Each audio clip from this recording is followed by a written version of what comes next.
hindsight. Yeah.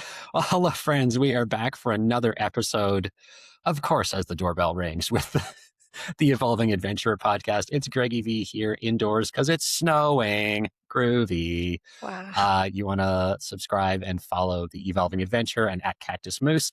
I am really excited because I have such an inspiring guest who is empowering so many other women in their journey. I don't even know if I can do an introduction.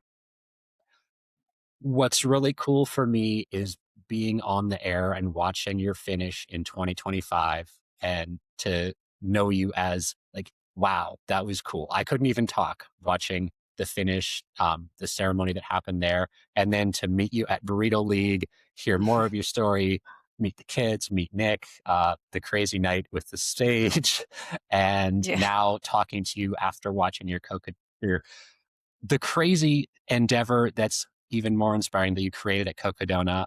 I'm just going to stop rambling. Hello, Wynonna. Hi. Tell us a little about yourself. Yat e she Wynonna Fulgham in Shet, the Bethlehem in Shle, Todich ini Bashishin, Tatne Zahni Dashiche, Kia Ani Dashanella, Aquat Ego Dinehza in Shle. So I just introduced myself. In the Diné culture, we always introduce ourselves with our clans. So that's how we build those kinships with relatives, with other indigenous tribes. And that's how I identify myself as a Diné woman. Yeah, I'm a mother of 5. I'm a teacher. I love running. Recently got into ultra running and started first in 2016, my first 50K, took a long break and then started back up again in 2023. And now we're here. Now we're here. Yeah. And Yeah. you were one of the core individuals of the recent Cutoff movie, which was very Yes. powerful. Yeah. Wow. Yeah. That I have so many Dylan. questions, but Yeah. Yeah. Dylan and his team did such a beautiful job just capturing the essence of, the back of the Packers, with Aylin's story, Tony's story. Like it was just so beautifully put. And imagining like the amount of hours they had on trail, the footage, and then having to condense it into the 58 minutes is just amazing to me. And they captured that so beautifully. So yeah. Yeah. If you haven't seen it yet, check out the Cutoff. It's powerful. You will probably cry. It was very well done. So thank you, Dylan, for doing that. Gosh, I'll ask the first one. What was it like being the subject of a documentary and having the cameras around as you're also trying to do last year's race, 250 miles of Cocodona? That's a lot of distance, maybe a lot of pressure, like for yourself to try and finish, to show other women they can do it. And then you add a camera and someone else you maybe don't know following you around. Funny thing is, I was unaware that a documentary was being filmed. I actually didn't know about the specifics of the documentary until Foxborough. So that's like 170 something miles. And Missy's husband, Shane, said, "Oh, by the way, that the film crew that's following you around, they're filming a documentary about Back of the Packers. It's going to be called The Cutoff." And, at that moment, it didn't quite register like, oh, okay, cool. Like not really understanding the, like what that meant. I honestly thought that they were just the live feed.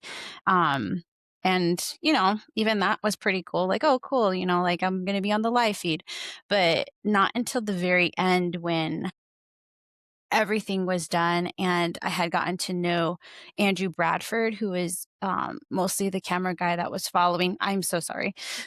Myself and Missy.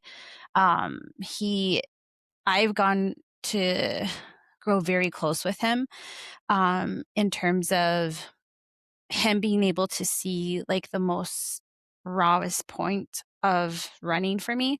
And not even my husband has seen me in those states. Very few people. I would say my mom, Missy, my pacer, and now Bradford. So having built that relationship, him seeing those most vulnerable parts of me, built some sort of like relationship of like, I see him and it's like family, you know. He passed messages between myself and Missy. She was way ahead of me. And even though we could like text or call, like I felt that was really, just made the journey even more beautiful and even more um just powerful, I feel like. Yeah. Yeah. And congratulations on last year's finish. It's fascinating. I was commentating when you finished, and for anyone who hasn't seen it, I highly recommend that you see it, watch the movie or watch the live feed. But it was just, for me, it was just this knowing that, like, do not speak.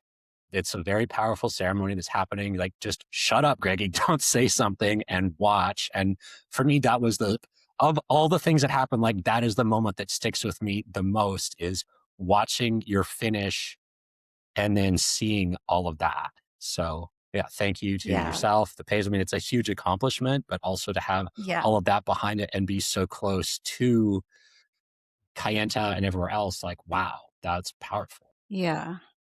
Yeah. And I really do appreciate my mom and my aunt being there for me, holding that space spiritually for me, because, for Indigenous runners, Indigenous people, running is a way of healing. It's medicine. It's a way of meditating. And when we run, well, at least for me, I interpret it as myself as becoming the most spiritual part of yourself. You're stripped of everything comfortable, and the rawest and most vulnerable parts of you show. And so when I hear the drumming, it almost helps ground my spirit, like kind of like come back to my body, like, okay, now you need to come home. This section is done, So for every segment, my mom and my Aunt B would drum me into the aid station, um, to kind of um well, to ground me, but also to remind myself, like, each segment was different. And whatever my intentions were for each segment, that that part is now coming to a full circle. Now you're coming back. Now let's start this next segment. So I really do appreciate my mom and my aunt for doing that. And it really helps um, awaken my spirit as well. I was told that when we drum, you feel the vibrations of the drum and it wakens your DNA, your ancestral lineage, and it helps you move forward. And it also helps connect to the land. Kind of like the rhythm of the drum, like the heartbeat of the earth, your heartbeat, and kind of sync them together. So it's a full like beautiful experience, even in the most uncomfortable parts of it when you're in pain. Like just hearing that drum and feeling the vibrations really do help ground and really make it part of the journey itself rather than separating it. So, but that ending, I think, I mean, I go back and I watch, like the live feed, and I watch the cutoff. And when I watch myself, I can feel like, I think I even like looked around and I was like, am I actually here? And it was like almost unbelievable, like so surreal. Like, did I do this? Am I still out there taking a dirt nap and imagining this? And when I felt the drum and I heard the drum, I think that's when like the emotion started flowing. Like, I actually did this, we did this as a community. Yeah. So it was like kind of closing that Yeah. ceremony. Yeah. So I Yeah. think of running Very as, yeah, powerful. And yeah, one of Sorry. I think there's a little lag, but I always think of I was gonna say, running I just as totally cut you off. I have a question, but like, no, yeah, yeah. Yeah, no, I was just mention this really quick, but I always thought of running as ceremony. So I think of it as soon as I make a choice to run, whatever it is, I have an intention. And the training is part of the ceremony. The preparation is part of the ceremony. The run itself during the race is part of the ceremony. And when we end, closing that ceremony is very important as well. So I think that was part of it, having my mom and my aunt there with the drumming, is because it was such a long, big ceremony that having that finish, having the drums there was really important because of the amount of, physical, mental, spiritual, I don't even know how to say this, but the the amount of, I don't even know how to say this, because it's not a word that I would use for this, but what your body, mind, emotions, and spirit go through with something like Cocodona, like that, you have to honor all those parts of you. And with that drumming, it was just like the closing of that. And it was just, I loved it. Like it, I appreciate my mom and my aunt for holding that space for me like that. So, yeah. very, very powerful to watch. Everyone go watch the cutoff and Yeah. watch the live stream back. And I'm curious, like, what is how does running fit into the traditional culture? And like, how Um, does, because I see lots of stuff with Native women run and mhm, the empowerment and the inspiration you're doing on your stories. But for mhm, me, I don't know what I don't know. So like, is there a traditional context? Are you like, you're connecting with it for sure with the ceremonial aspects? And mhm. I love that. But how would or how does that fit and work in a culture I know nothing, very little about? So, running has always been part of like indigenous cultures across, the Americas, and specifically for the Diné culture, um, our ancestors greeted the sun every morning by running to the east. And running to the east, you are praying, you're giving gratitude, you're meditating, and it's a way to practice endurance, both physically, mentally, emotionally, spiritually. And to run to the east at the dawn means we are greeting. We call them the holy ones, the deities of our culture, and they are most present in the early morning, just before the sun comes up. And when we do that, we are presenting ourselves to them. We are asking for good health, longevity, whatever it is that you want in life. And the purpose of that is, um, if you want things out of life, you have to get up and do it. So you can't just sit there and ask for things and hope that they come to you. So that's kind of the whole purpose of getting up and running. You're putting yourself through this physical feat. This, sometimes you're tired, so that can weigh on you mentally, emotionally. And it's to build that spiritual connection with yourself, the land and the spirit. So that's always been an ancestor, like goes back generations. And for our puberty ceremonies, both the male and female, when the young boys' voices change, they have a sweat lodge. And between each sweat lodge session, they are running as well to build endurance, to build connection with themselves, to identify who they are from transitioning from a young boy to a man. Same with the young women when they first start menstruating. They have a 4-day ceremony where they are running 3 times a day. They run before the sun comes up, noon, and then in the evening. And each time they are going further than their last distance. And then on the last morning, they are to run as far as they can. Um, there's a lot of preparation that goes into that with prayers and songs, but for the men and for the female and the male puberty ceremonies, they are introducing themselves into the spiritual world, because now they're transitioning into adulthood. That's kind of now their responsibility. And so they develop a sense of responsibility for their own prayers, for their own um, dedication to improving themselves daily. And running is a huge part of that transition from childhood to adulthood.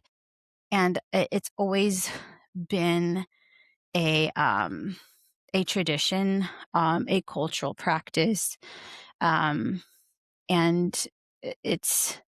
I think it's very beautiful. It's a beautiful way for the young men and women to be able to find out who they want to be, and in those times they're transitioning from depending on parents doing things to independent. And in that time, you're trying to figure out, like, well, what kind of person do I want to be?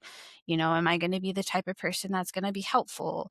Or, like, what do I want to be when I grow up? These are the thoughts and the things they pray for in that time. So, but running is one of those things that helps them with that transition, because I feel like with running, there's nothing else to help you move forward other than yourself. Like, you're the only one that can get you from point A to point B. And I really do feel that with running, it really does bring out the best in you, even when it's hard, you know? Yeah. Yeah. Thank you. That's beautiful. Yeah. Did your journey into running and into ultras, like, did that start with your puberty ceremony and grow from there? What did that look like? So I was always an active person. I was either playing basketball, volleyball. I was outside herding the sheep or running around. So I grew up without running water or electricity. So I was never inside watching TV. I was always outside doing something. But if I can go back and say that running has become something that I started to really like love, was during my puberty ceremony. Um, I really do feel like there was like an awakening during that time in what it had done for me during that week. Um, I mean, I was 12, and sometimes you think like, well, how can a 12-year-old understand this?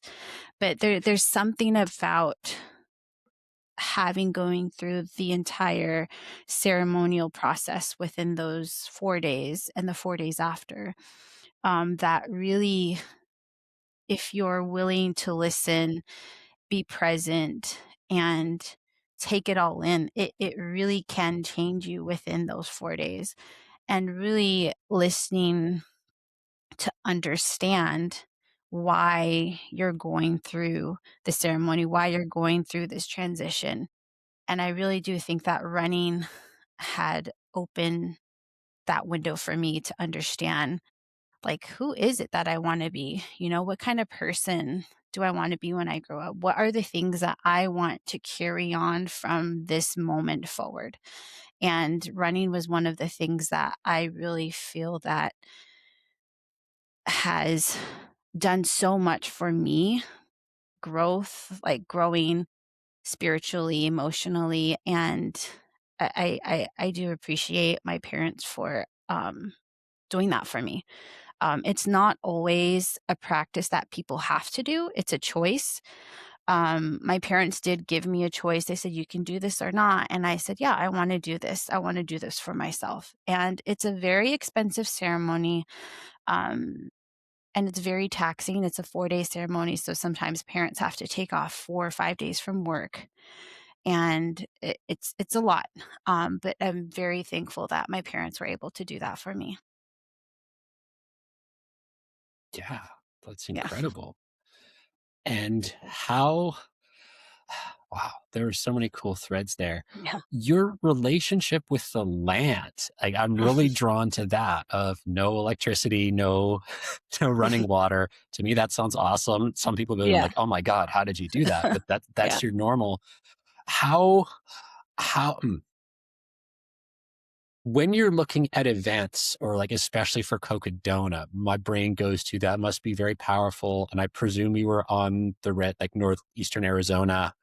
What is that like to see you're going through the physical challenge of doing Cocodona, Black Canyon City to um, Flagstaff, but to be experiencing that part, which would have been part of the ancestral lands, not even that far back. Hmm. How is that? And like, how do you connect with or engage with the land that you're traveling across? What does that look like or feel like? Um, I so I always carry medicine on me, whether it's, arrowheads, cornmeal, corn pollen, but I do that so that I can give offerings to the land. I'm currently not on ancestral land right here, or actually my ancestral land, so I ask permission. Before a race, I'll go off somewhere and I'll give an offering to a tree and pray to the land, to the ancestral keepers of that land, and tell them what my intentions are and tell them and ask permission. This is what I'm doing. This is what I'm praying for. This is ceremony for me. And I'm giving this offering to you to allow me to have a safe journey. And I'm constantly doing that, and it's not like a specific oh, there's a rock, I'm gonna give an offering to that rock. It's a feeling that I have where sometimes I'll see something and it will sometimes like intuitionally I will say, "Okay, well, I'm gonna stop here and I'm gonna give an offering." Um, and I don't know if you've seen, but, I was actually running Bradshaw this past race, and I saw a horned toad, and horned toads are very significant symbolization in our Diné culture. And I stopped with 2 other ladies, and I kinda did a little teaching moment there, gave an offering, and off the horned toad went. And so just little things like that, like, remind me, like creator spirits are reminding me to, sometimes slow down, take time, and give an offering. And, so yeah, I'm constantly giving offerings, whether it's cornmeal or even water to a plant. Um, and I'm constantly praying to the ancestors of that land. And sometimes it will come through intuition of what I should pray for. Sometimes not anything. And it's just like, okay, I just gave an offering and on my way I go. But for Cocodona specifically, it was very, I would say almost like full circle for me. Having gone through the Bradshaws, Prescott, and then Sedona, and it wasn't until I got to, I would say, Kelly Canyon, and that was a rough night for me, but there was this a spot where I just had, like, a really rough night, and it was the sun was coming up, and I had looked up, and I could see the San Francisco peaks. And in the Diné culture, that is one of our sacred mountains, is the mountain to the west. Um, and I think at that moment, I couldn't help but just feel so emotional and thinking about what my ancestors felt when they were coming home from the long walk and seeing that sacred mountain to the east and saying, like, we're almost home. There's the mountain. And I couldn't help but have that exact same feeling of I'm almost home. And what that meant was like the finish line is right there next to the mountain. And just thinking of the amount of pain that my ancestors had to go through to get back home. I had to I did not feel the amount of pain a lot of them have felt. Even though my feet hurt, I was tired, I was sleepy, I was hungry, and at that moment when I saw that mountain, it was like it gave me strength. because my ancestors endured so much more. And it was like, I can do this because they were able to do what they did for me to be here. And I can do this. I can make it. It's right there. And seeing that mountain gave me the strength to keep going. And I was chasing cutoffs, but that was nothing. Like, that was in the back of my mind that it wasn't even an issue at that point. But it was just keep moving forward. Your ancestors done this, and you can do this as well. So it's in your blood, it's in your DNA. You're going to do it and you're going to finish. And that's what it felt like to come home. And that's what it feels like when I run on Diné ancestral land, is that I'm home now.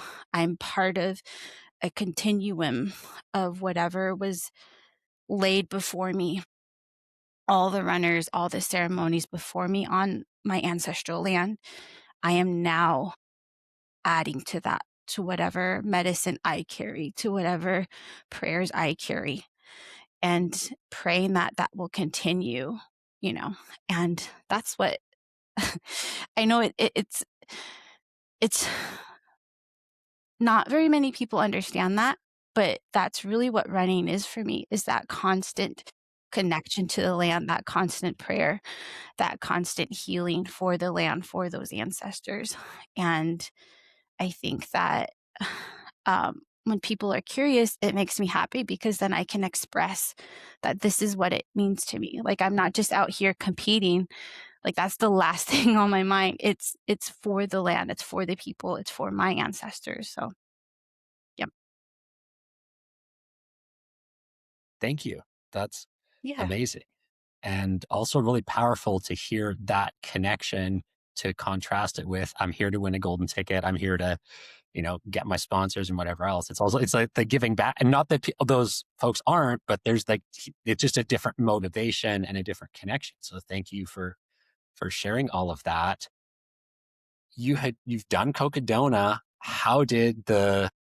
Do you have a name for what you did this year? Because it's cool to me to see the connections that you have with, we're looking for it. Neither of us can find, you're one of three people to come. It must be Bradshaw Brute 100, Sedona Canyons 125, and Cocodona 250. Mhm. That's three similar but different courses. So you've got to see them and have those connections. How did your, whatever the name for this year's adventure is, how did that come about? Funny thing, I think it was just like a random thought, like at night during running Sedona, and I was trying to keep myself awake, and I was like, well, what should I call this? Should I call this Bradshaw, or should I call it Brutedona? But it was just some funny word I had tried to come up with. But yeah, so I originally wanted to get into Cocodona. I unfortunately don't have the finances to pay for it, like, right off the bat, and so I tried to win an entry through um, the Burrito League. And, being a full-time teacher and a mom, I didn't have the time to stay on segment, so I went whenever I could, which I was really glad I did. I met amazing people. I met you, and it was just a fun time. And um, I was too far down the wait list, and I heard about Brute, and so I signed up for that. And then I would say maybe 3 weeks from the actual race week, 6 spots opened up in Sedona, or for the Sedona Canyons. And so I was like, oh, that would be amazing. I could create my own 200 miler. And so I signed up for that. And yeah, it became 2 races in 1 week. And comparing that to Cocodona, the Brute definitely lives up to its name. There were, yeah, I feel like within the first, I would say 50K, we were already climbing way more than the Cocodona runners had at that point. the 100 mile for the Brute, I think we had like 20,000 feet of elevation gain. And that, I mean, I love climbing. So that wasn't an issue for me. I think it was the cutoffs that were um, a little close for me. So it was chasing cutoffs mostly for me. And as much as I really wanted to enjoy the race, I did also want to finish it because I had already told myself that this is what I wanted to do. I prayed for it and it presented itself to me. I was actually sponsored for that race, so I didn't want to take advantage of it in that way. And Sedona Canyons, like that's such a beautiful race. I wasn't upset that I missed out on the Mingus and Jerome descent. I think I had done enough. I think I had done enough climbing at that point to make up for that. So I mean, Mingus and the descent down into Jerome is beautiful, but again, I'm not mad that I missed out on it. But yeah, it was a beautiful adventure for me. No pacer, no crew for the first 100 miles. That I really had to rely on spirit. I had to rely on things I already knew about myself. Like, okay, I had to write a list for myself at each aid station to make sure, take your headlamp, change your shoes, clean your feet. And these are things that you don't think of when you have a crew because they already know what to do. So it was very interesting to get to know myself in that way and how I would get through those tough moments. I did Sedona Canyons and Brute without a pacer. So 225 miles, I had no pacer. And that was by choice. I wanted to see what I could do. I wanted to see how far I could push myself. And I think having a pacer for the first Cocodona year was great. Didn't know anything outside of the 200 miler, like 200 miles and above. So I didn't trust myself to have no pacer. So having a pacer for that really helped. So I knew what that felt like, but I was interested in to know, what can I do without a pacer? How far can I push myself? And I did learn a lot about myself. I learned a lot about when I get in those low moments, like how can I get myself out of that? When I'm sleepy, like how am I going to keep moving forward? When I get in those low pain caves, how am I going to adjust and keep moving? Or do I stay in it and keep moving? And it was just a really beautiful experience and adventure. One I will definitely remember, and that I'm really glad I did. Yeah. Yeah, that's very inspiring to see doing that. And I'm curious, with your finish and getting to the start line of Sedona Canyons, when I first heard, I was like, that's going to possibly be really tight. What, Yeah. what did that look like? The turnaround of, cool, I just finished 100, got my buckle, and wow, yep, got to be over there to go. Yep.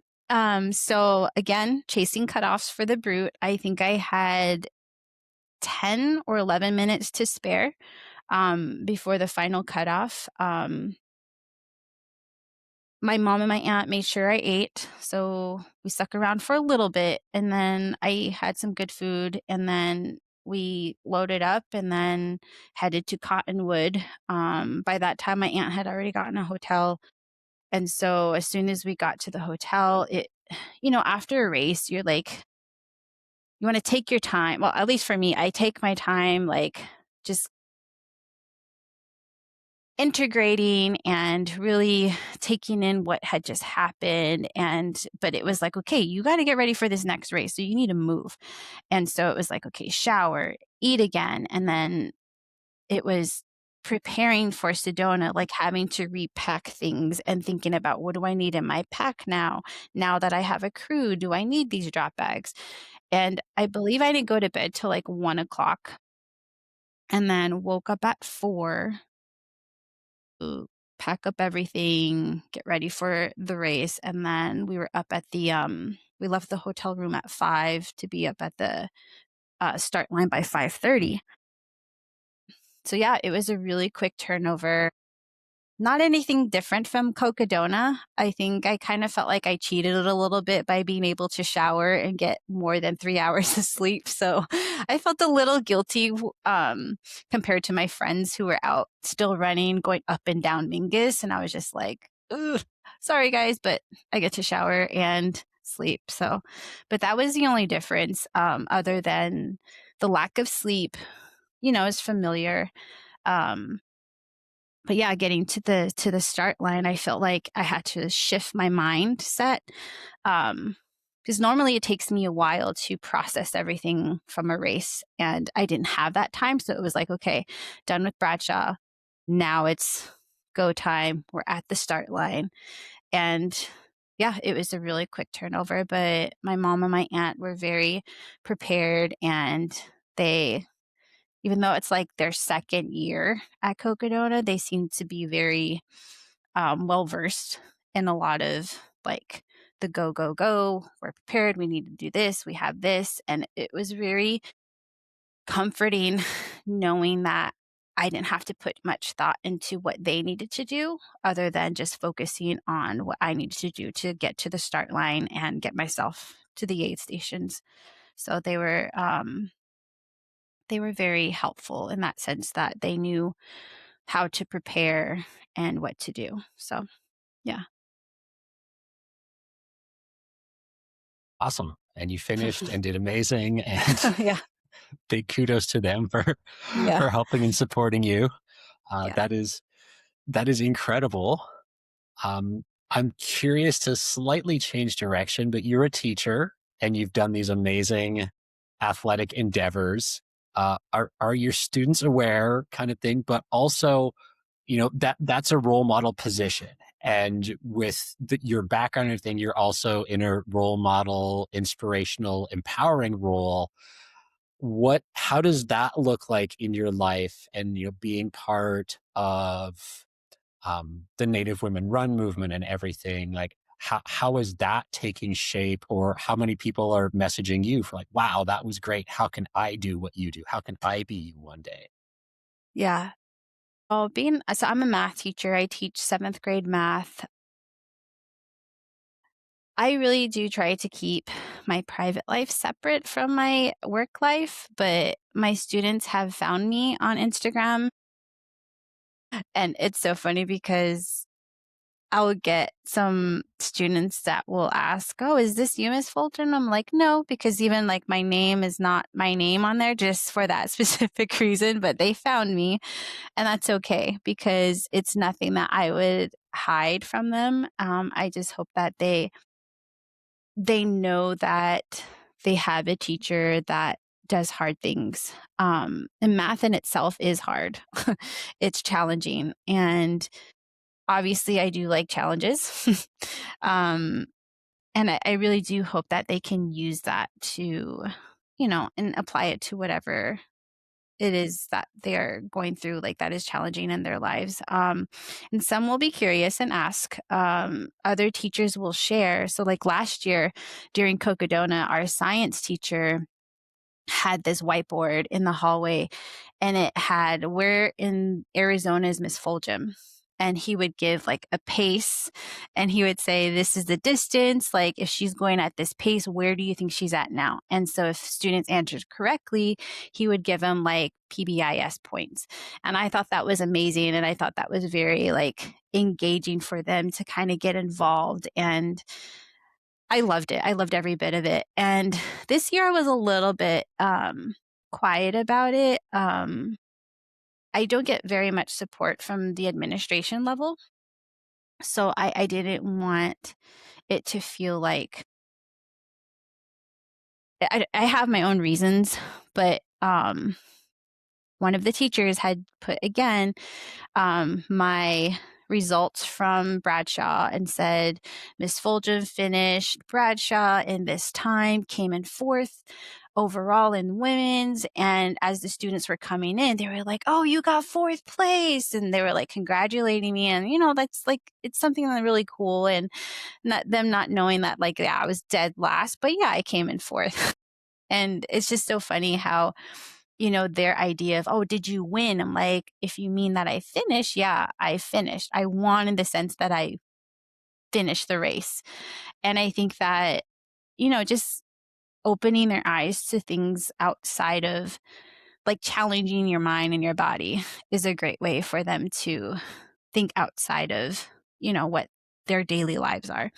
But yeah, so in that sense, when students ask, I answer their questions and tell them about like, I think one question was, well, how do you go to the bathroom? And I'm like, when I need to go, I go. Well, do you find a bathroom? Like, no, there's no bathrooms out there in the mountains. Well, what if you're tired? I'm like, I sleep. Like, I think for them, it's just so mind blowing of just like, well, where do you sleep? Do you take like a tent? I'm like, no, like, look at my bag. This is the bag I have to carry everything in. And so just them asking those questions is really cool to like get them engaged and like curious. And yeah, well, what kind of shoes did you wear? Did you have to wear running shoes? I'm like, yes, you have to wear running shoes. But just these little things that they're maybe not necessarily aware of that they ask questions about, that gets me excited too. So, um, but yeah. And as far as Native Women Run, um, I originally was not too much aware of ultra running until I started following Native Women Run. And they have scholarships to run different races where they get sponsored. The registration fee gets taken care of. And I had first gotten interested in it by, I think it was the first race was Zion 100K. And that for me was like a huge, huge stepping stone for me. And I love the encouraging community, how everyone is like rooting for you to finish. Even if you don't finish, like just how they're so proud of like even the amount of distance that you covered. Um, and with Native Women Run, it became a really good community to be a part of. To see other Native women run, have these goals, set these goals, and then accomplish them. Um, the Native Women Run community allows that representation. There's very little representation of women already in ultra running, and very, very, very small percentage of indigenous women in ultra running, and Native women provides that representation, and I cannot be more thankful for that. When I, you know, when I do finish something as big as Cocodona, I do get like people reaching out, like saying you're an inspiration. And it's kind of funny for me to hear that because I've never saw myself like as an inspiring person. I've always just saw myself as someone that, works hard and sets a goal and, does whatever I can to complete it. And I, it gets, I get a little like bashful when people say like, oh, you're so inspiring. Then I kind of think like, but why?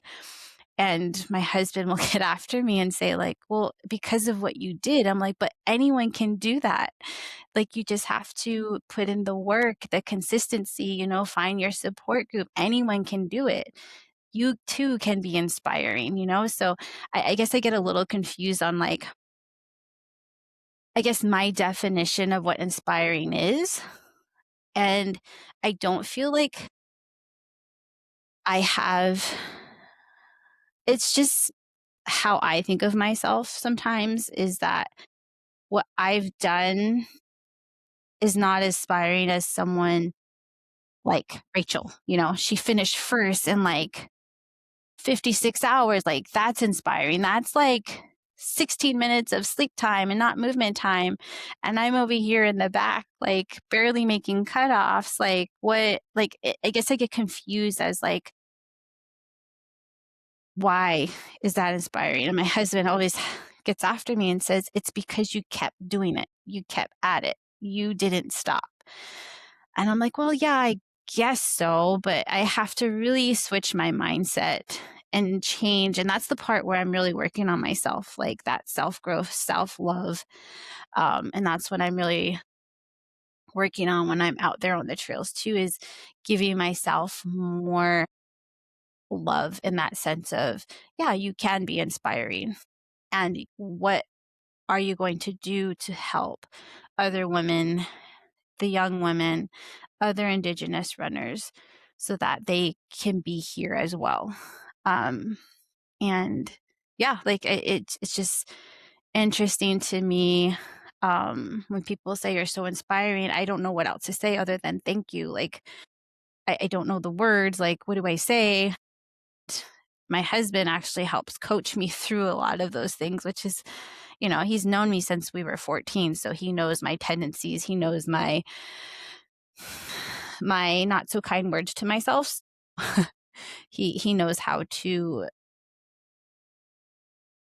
help and um help me learn to love myself, I guess. Because I think I give so much of myself to others that sometimes I forget to leave some for myself, and to where it's like, no, I enough people love me that I feel like I can put out so much. But sometimes when I'm out there and I do realize like, oh, I'm not inspiring, like that's weird. Don't say that to me. That's when I have to really like reflect back and be like, no, like you can be inspiring. You are. And how are you going to use that in a positive way to help others? So, yeah. Yeah, that is powerful. And your husband can be a big energy. So Yeah. thank you. From Yeah. me to him, thank you for the Yeah. support. Yeah. That's great. Yeah. Yeah. And how can me here, or listeners out there in listener land, wherever you are on your run or drive right now, how can we support Native women, natives in general, whether it is through Native women running, like what can I do or someone else out there do that is supportive and encourages? Yeah. What are your thoughts? I think the biggest thing for me is land acknowledgement. Um, just being very present and being aware of the space you are running. Being aware that the land that you are running on has ancestral songs, has ancestral prayers, has ancestral ceremony, and having that respect and having that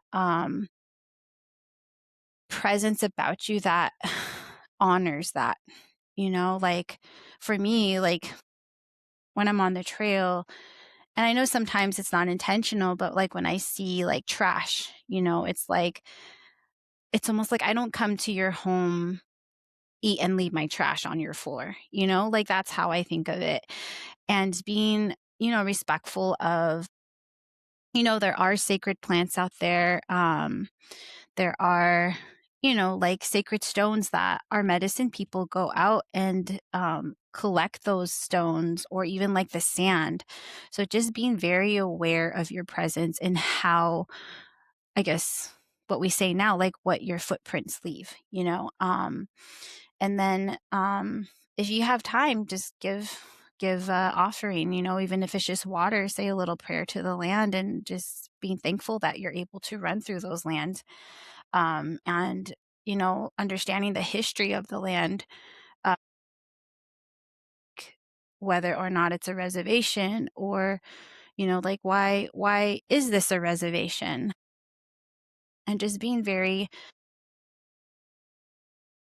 aware of how you were going through those lands, and not being disrespectful in a way that you wouldn't want someone to come into your home and disrespect your home. I think that's a huge part of me. And, sometimes I know it sounds silly, but we in the Diné culture, when you go back and talk about stories of our creation stories, we have even the insects were part of that creation story. And so when I see like ant hills that are just like plummeted over or like just stomped through and they're like working hard to get their house back together, like I think of those creation stories and what those insects had to endure to like get to where they are now, like their stories. And so I will always like apologize, like, I'm so sorry, and that's it. Like, even just saying that, I know it does sound silly, but for me, it's like they're part of the land. They have meaning.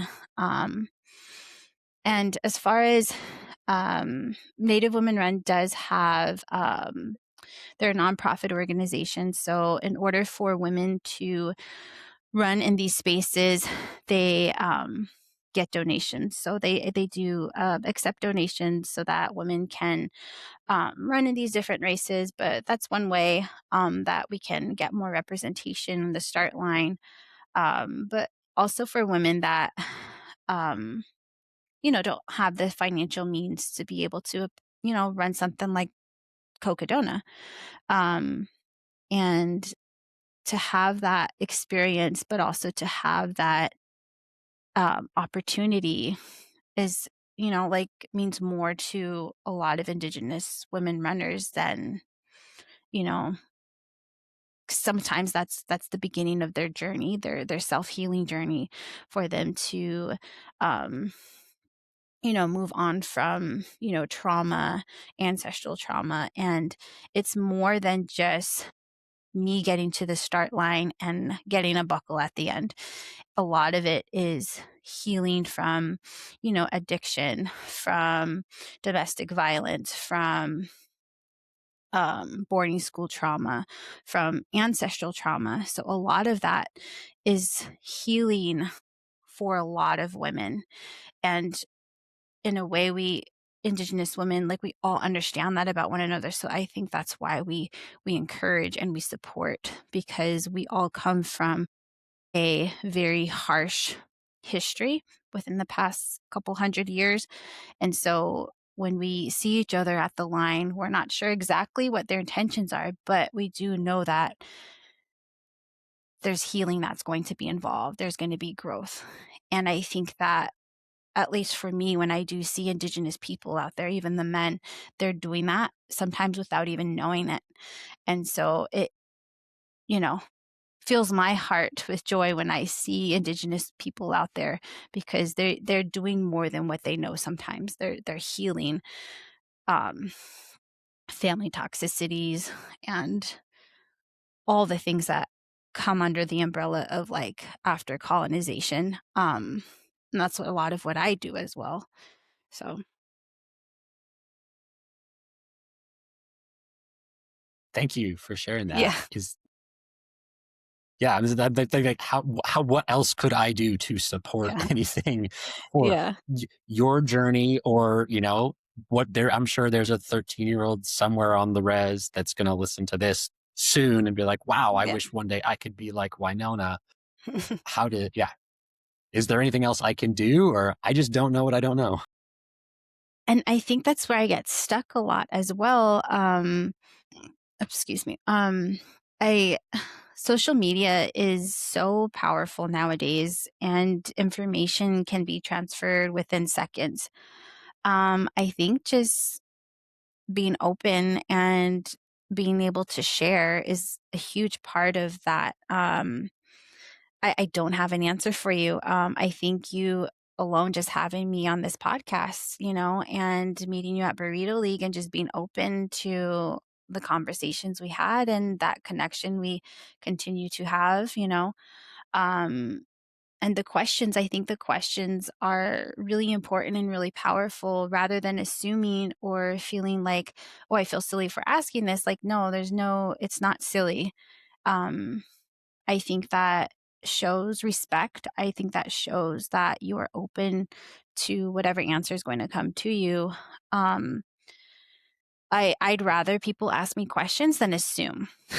And I think that's a really great way to make connections with, you know, with a person, an individual. And it doesn't have to be like an indigenous person. It could be anyone, you know. But I think that that was the first step, was just being curious and being willing to be open to asking and having that conversation.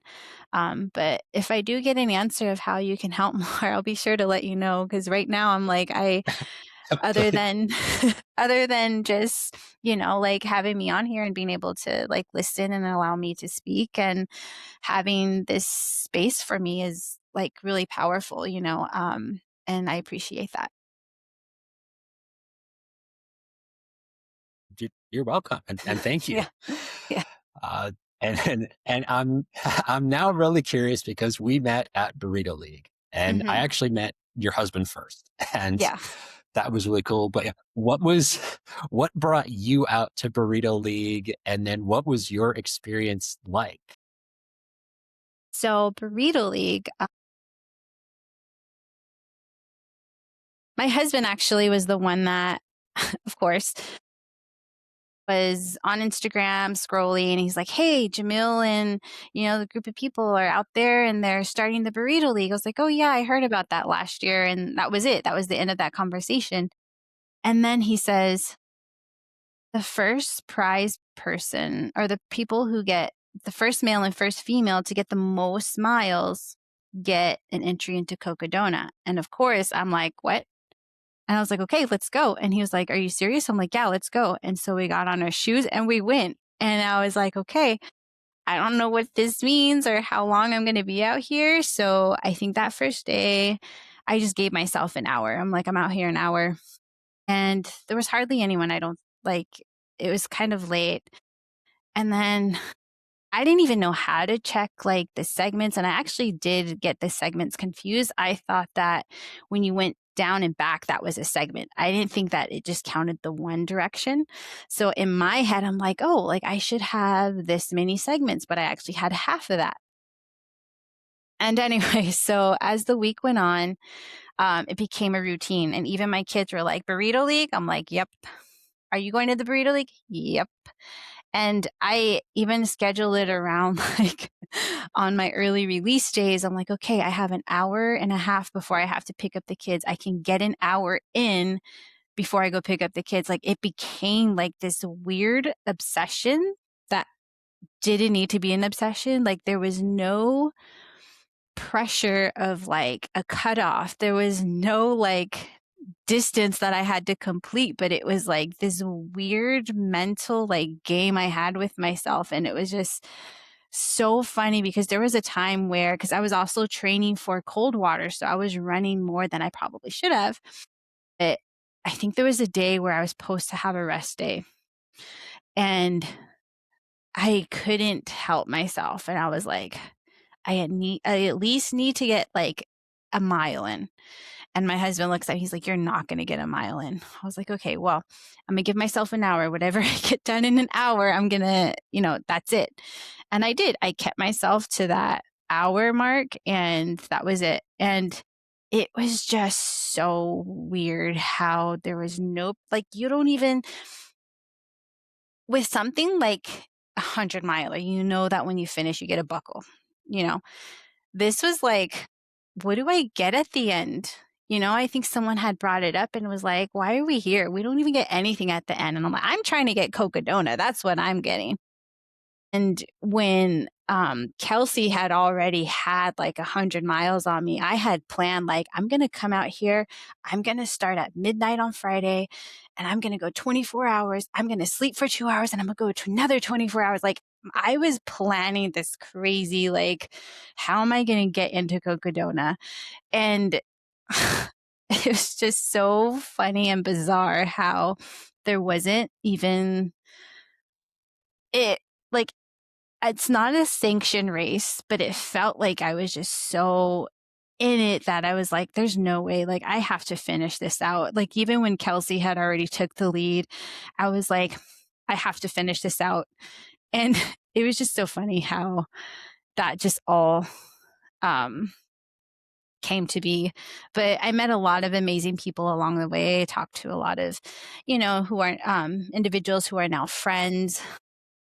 And then now seeing like a lot of like Tony or Troy. Troy finished Cocodona. Elsie finished Cocodona. Like those, that's amazing. Like, like meeting you and just getting to know people.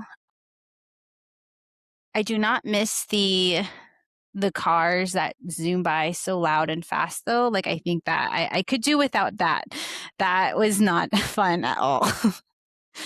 And yeah, like that's how I ended up on the Burrito League, was originally trying to get into Cocodona. And then when I knew I was far off from getting it, it was like I continued to go. And that was the thing. It's just like something about Burrito League that just drew you in. And it was just like funny how that all came to be. And at the end of it, I was like, I do not want to go down Mill ever again. And I will avoid every road that goes through Mill.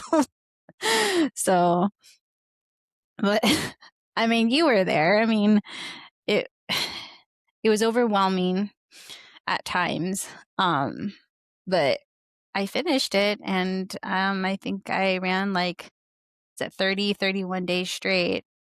And I normally don't do that. So so every day I gave myself an hour or whatever amount of miles I could get in that time. So it was either 5 to 6 miles to an hour, because, I have to be home, get the kids in bed, get to work.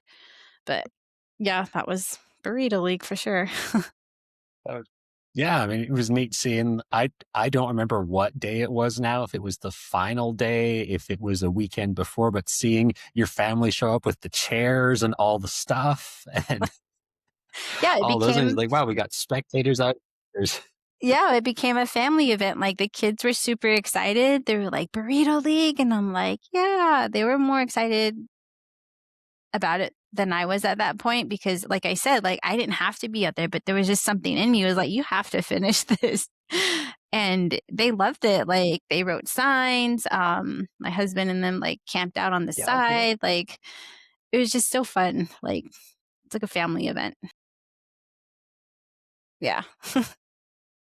yeah, it's great to see the community come out, and who Yeah. brought this food today, who brought that Yeah. food today. There's donuts, there's pizza, there was donuts. They lasted 3 minutes and then they're Yeah. gone, and you're like, I didn't get it. It's just it was really cool. But also, I hear you. I've been back there once, and it was to meet Jamil, and I will go back at some point, but Yeah. yeah, you're right. It was loud and overwhelming. And the number of times I was doing something live stream, and I'm like, I can't hear anything right now. There's a fire truck, there's a police car, this guy's revving his engine, that guy's revving his engine.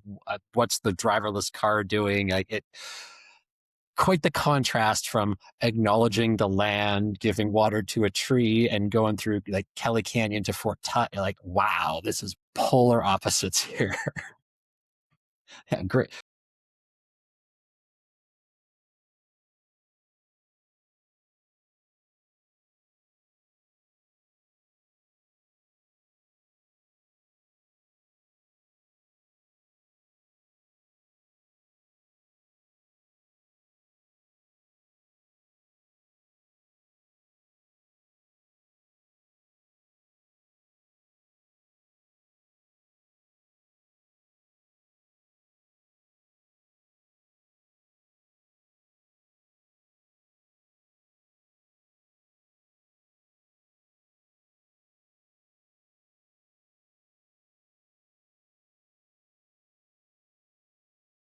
Yeah.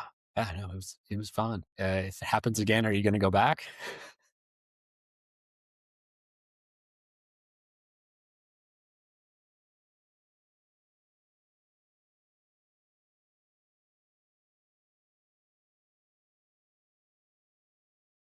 Yeah. Yeah, and I'm curious, as we kind of wrap up, what is on, I mean, this is the middle of May that we're recording. What have you got adventure wise for 2026? I know the Cocodona lottery, you can still enter it at the time we're recording. Is that a possibility? Kind of what does the next little bit look like for you?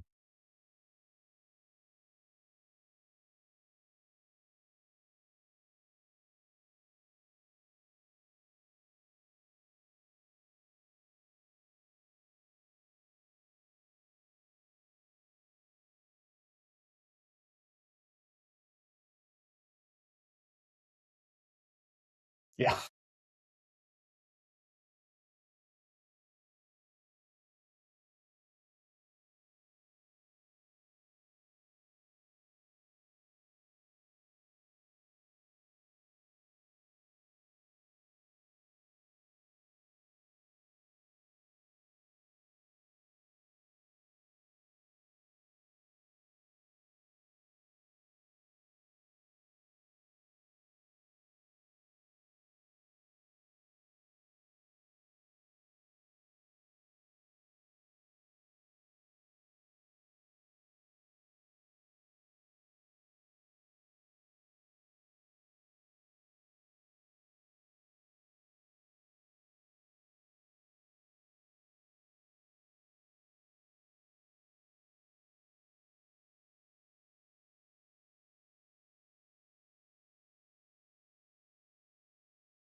Awesome. Well, yeah, good vibes for the lotto and see what's meant to be.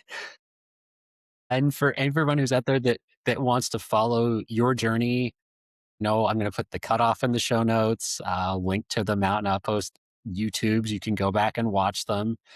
But how do we connect with you, follow you on your journey to whatever's next?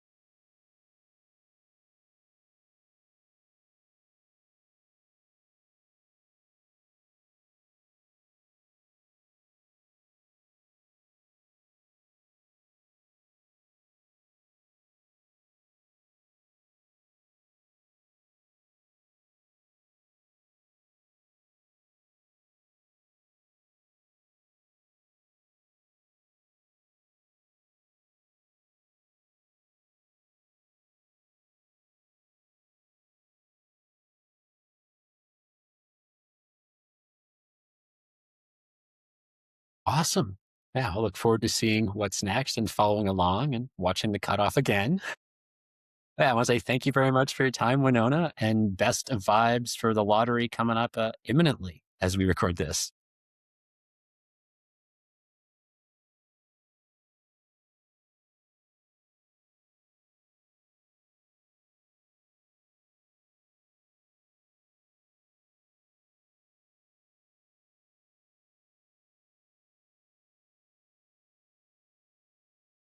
You're very welcome.